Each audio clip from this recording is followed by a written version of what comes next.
এটি সিদ্ধ সংগঠন, তারা কিভাবে করে কোনো ধরনের প্রক্রিয়া ছাড়া এই ক্যাম্পাসে নর্মালাইজড হয়ে গেল এবং এই ক্যাম্পাসের প্রতিটি প্রোগ্রামে তারা অংশগ্রহণ করছে এবং তারা চিহ্নিত রাজাকারদের, চিহ্নিত পাকিস্তানপন্থী নেতাদেরকে এখানে সেলিব্রেট করার রাজনীতি করছে, সেই বিষয়ে আমরা ধিক্কার জানিয়ে গিয়েছি। আমরা বলতে চাই যে ছাত্র শিবিরকে যদি নর্মালাইজ করতে হয়, ছাত্র শিবিরকে যদি ক্যাম্পাসের রাজনীতিতে ফেরাতে হয়, তাহলে এই প্রক্রিয়ার মাধ্যমে বারবার প্রতারণার মাধ্যমে তা করা সম্ভব না। আমাদের কাছে গত 12ই আগস্ট যে লিয়াজো কমিটি, সেই লিয়াজো কমিটি বলে গিয়েছিল যে 90-এ প্রত্যাখ্যাত দুই ছাত্র সংগঠন অর্থাৎ ইসলামী ছাত্র শিবির এবং আপনার ছাত্র সমাজ, এই দুটি সংগঠনের ব্যাপারে কি করা হবে তা পরবর্তী মিটিংগুলিতে সিদ্ধান্ত গ্রহণ করা হবে। কিন্তু আমরা অবাক হয়ে দেখতে পেয়েছি এরপর লিয়াজো কমিটি বলেই আর কোনো কিছু এক্সিস্ট করেনি। তারই ধারাবাহিকতায় বারবার করে বিশ্ববিদ্যালয় প্রশাসন আমাদেরকে শিবিরের সঙ্গে মিটিংয়ে বসানোর চেষ্টা করেছে এবং আপনারা বারবার লক্ষ্য করবেন যে কেমন করে প্রত্যেকবার ছাত্র শিবির কোনো পলিটিক্যাল বিপদে পড়লেই এমন কোনো একটা পরিস্থিতির উদ্ভব ঘটানো হয়, যেই পরিস্থিতিকে কাজে লাগিয়ে ছাত্র শিবিরের সঙ্গে বাকি সংগঠনগুলির মিটিং করিয়ে ছাত্র শিবিরকে নর্মালাইজ করার একটি রাজনীতি আমাদের বিশ্ববিদ্যালয় প্রশাসন করে থাকে।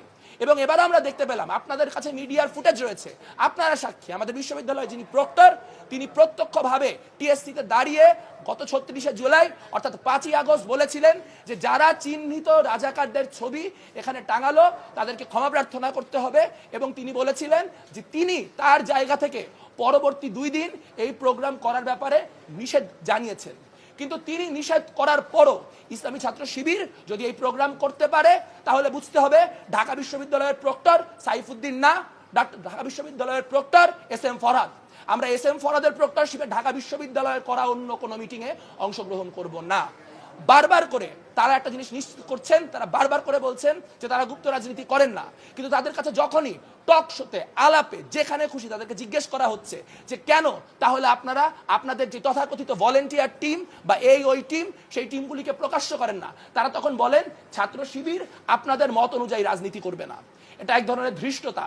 তারা নিজেরা ছাত্রলীগের ভিতরে অন্তর্ভুক্ত হয়ে দীর্ঘদিন বিভিন্ন অন্তর্ঘাতে যুক্ত ছিল। আজ তারা বামপন্থীদেরকে বলতে এসেছে যে তারা কুসুম কুসুম বিরোধিতা করে রাজনীতি করছে।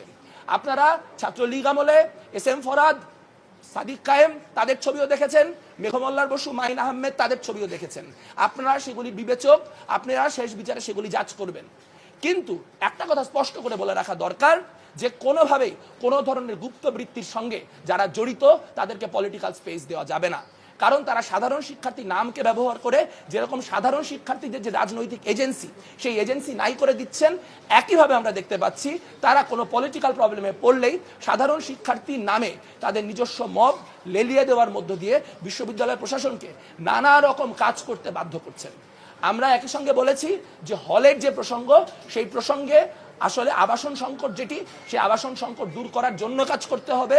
আপনার বিশ্ববিদ্যালয় প্রশাসনকে নিরপেক্ষ ভূমিকা গ্রহণ করতে হবে এবং ক্যাম্পাসে নতুন বা পুরাতন যে কোনো সামাজিক চুক্তি করার মধ্য দিয়ে নিশ্চিত করতে হবে যাতে করে কেউ এটি ভায়োলেট করতে না পারে এবং ভায়োলেট করলে তার শাস্তি কি হবে এবং বাকিরা তার বিরুদ্ধে কিভাবে সংঘবদ্ধভাবে লড়বে তাই নিয়েও আমরা কাজ করব, সেই আশ্বাস আমরা দিয়ে এসেছি। তবে একটা কথা স্পষ্ট যে 71 এবং 24-এর গণহত্যাকারী যেই সংগঠনগুলি, গণহত্যার পৃষ্ঠপোষক, গণহত্যার উত্তরসূরি যে সকল সংগঠন, তাদের সঙ্গে কোনো ধরনের নেগোসিয়েশন চলবে না। দৈনিক বাংলাদেশ মিডিয়া, সত্যের সন্ধানে সারাক্ষণ।